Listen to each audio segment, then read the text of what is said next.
Help support the show by joining the Patreon or becoming a YouTube member. Also, hit that like button and subscribe if you want more Browns-focused content. It's been a busy week for me nonetheless, right? Not only have I gone from East-West Shrineboro practice, going to 3 of those practices, checking out some prospects at that game, but then immediately going from Shrine Bowl practice on Monday to Tuesday to the start of Senior Bowl practice.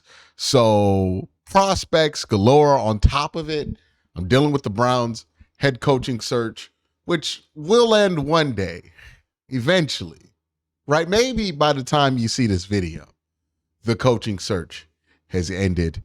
And if that's the case, hello, people from the future. Please tell me that you're happy with whatever the Browns did and that it doesn't make you incredibly nervous. But that all being said, right, at the Senior Bowl, got to see one practice. They weren't in full pads. They were in shells, but they did one-on-ones, some team drill stuff, but not full contact. And really, in day one of these kind of events, I'm not looking to make determinations, right? Because what you're getting in day one is baselines. Because a lot of what goes on in these all-star games is that guys who have played one position their entire life get asked or get put in a position to do something they've never done before, right? For example, there were a couple of guys today that have played tackle their whole career. They come to one of these games, East-West Shrine or the Senior Bowl, and then they're asked to play center for the first time ever. And some of those reps are rough, right? Brian Parker at the Shrine game is a great example of that. Played right tackle exclusively at Duke.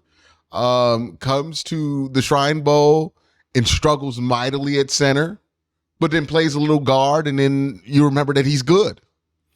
That happens at these games. So for those guys, I want to take a look at them and say, hey, day one, they struggled at center. But as the week got on and they got more comfortable playing the position, they got a lot better, because what that tells you is that there is some promise there in a position change for these players, and it's something that they can handle and eventually excel at. So keep those kind of things in mind, right? When we're talking about these players, when a guy has a rough day one or something, consider like, hey, what position is he playing? What does he normally play? Is he learning something new? Is he being asked to do something completely different? Is he coming from an offense where all they ask you to do is jump set, and then all of a sudden you come to the Senior Bowl and you're asked to just do straight drops? You know, there's a lot that goes into the evaluation that's not super immediate. So all disclaimers aside, let's get started and talk about the players that I liked from day one on both teams, and then some guys I want to keep an eye on as the week goes on. But before I do that, got to thank my sponsor, Sleeper. Real quick, just want to let you guys know Sleeper has a new offer here. They're offering a free $20 entry, no deposit required. And also, if you're a first-time user, you also will receive a 100% match on up to $100 when you use the promo code Worst Take. Again, $20 free, no deposit required. Plus, first-time users also receive 100% deposit match up to $100. Join Sleeper. So let's talk about some of the players at the East-West Shrine. Oh, not the East-West Shrine Bowl, boy. I'm sorry. It's like 2:00 in the morning. I'm trying to record these. At the Senior Bowl.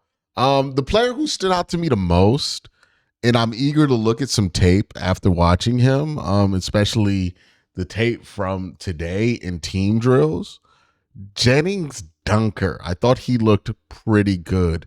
Now, this fella is a bit eccentric, and I do think he will be a acquired taste because the man came out there in cold weather. Now, the first practice wasn't that cold, to be honest with you, but he came out there in cold weather with the shortest shorts I've ever seen on a offensive lineman and a cropped jersey. And I Googled a picture of what this guy looks like without a helmet on. And on one hand, it was shocking. On another hand, it makes sense that a guy who plays offensive line that would wear the shorts that he wore and crop his jersey the way he crops it looks like him. So, interesting guy in Jennings Dunker. Getting like Gardner Minshew vibes from him. You take that for whatever you want to take it for. But I did think he had a good day. I thought his feet were the cleanest of any of the tackles that we saw today. I do think he would have a better future at guard. He's about 320 pounds. But I think, I got to evaluate him throughout the week. I'm excited to see him in day 2 and day 3. But I think there might be some tackle potential there with Jennings. I reserve the right to change my mind there, but I do think there might be some tackle potential with him. But Jennings Dunker out of Iowa, nice player, nice day. Sam Hecht out of Kansas State, center only, but I think he can be useful. He's really not that big of a guy. I don't know what round he ends up going in, but if the round makes sense, I think he could be a decent center in the league. TJ Parker, edge out of Clemson, I believe, really used his hands well and made the most of his length. I thought there was a really good rap earlier in the day where he just long-armed one of the tackles. It was great. Tyron Montgomery from John Carroll University. He had a really nice play, a catch. I think it was from Cole Payton, the North Dakota State quarterback. That's what you want to see from wide receivers during the Senior Bowl. It's just them making plays. I forget who it was that had this quote. I don't think it was T-Mac. It wasn't Terry McLaurin.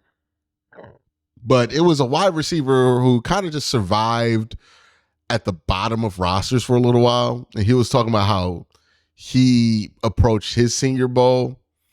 And the main thing he did that got him up draft boards was he just made plays. Even if the ball was out of bounds, he was going out there to make plays.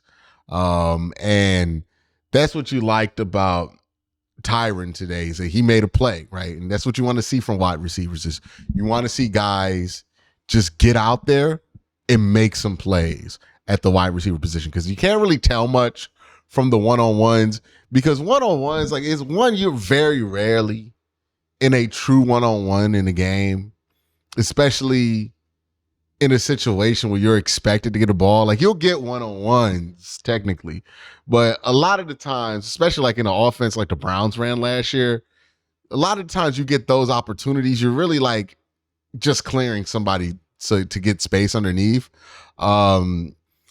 It's not often that you get like a true one-on-one in the way that it's presented in those drills. So you can't really tell from those drills. Also, because there's no help, you can double move the hell out of somebody. Like, it's not really, it don't feel like real football when you watch them one-on-ones. So in 11-on-11s, if the ball goes their way, you just want to see them make plays. That's really what you want to see, or at least what I want to see. Let's see who else on this team. Bryson Easton, defensive tackle, I believe out of Tennessee, really good. And Zane Durant out of Penn State, I would say most explosive guy that we saw here at the pass rush. Well, not the most explosive, but I would say the most explosive 3-tech. Really good player. Really good play today from him. He was spectacular. All right, let's go to the American team now and talk about some of the standouts. All these guys are basically on the offensive line or line of scrimmage. J.C. Davis out of Illinois, thought he had a solid day. Let's see who else. James Brockmeyer out of Miami. Now, there was another Miami dude there that got his ass beat a little bit.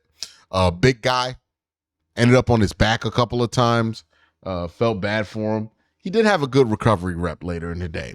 But yeah, Brockemeyer, I thought he was interesting. Logan Taylor out of Boston College, want to keep an eye on him. James Slaughter, I think he's the one that a lot of people were saying he should just stick to center. He had a lot of good reps at center, went to guard, not so great reps. There was a edge rusher, Najee Kelly, out of UCF, really nice. Jude Bowery, offensive lineman out of Boston College. And then Sam Rouse, the tight end out of Stanford, thought he had a nice day as well. Now, those are just guys I thought stood out on day one. Again, with day one, you're just trying to get a baseline. You know, it's not really, nobody could win the Senior Bowl, quote unquote, in day one. That's not how that works, right? So there's going to be a lot more done throughout the week. And that's really what I look forward to, right? We got the baseline, who played good, who played bad. How do the guys who played good respond to being praised, right? They're going to check their phone, social media's going to be like, oh, these guys made money today. How do they respond to that success? Do they respond with the same effort, a consistent effort, or do they start to kind of trail off a little bit? Same to the guys who did not make money today or did not look great today. Do those guys respond with extra effort, you know? And then who's going to be the most consistent people all week?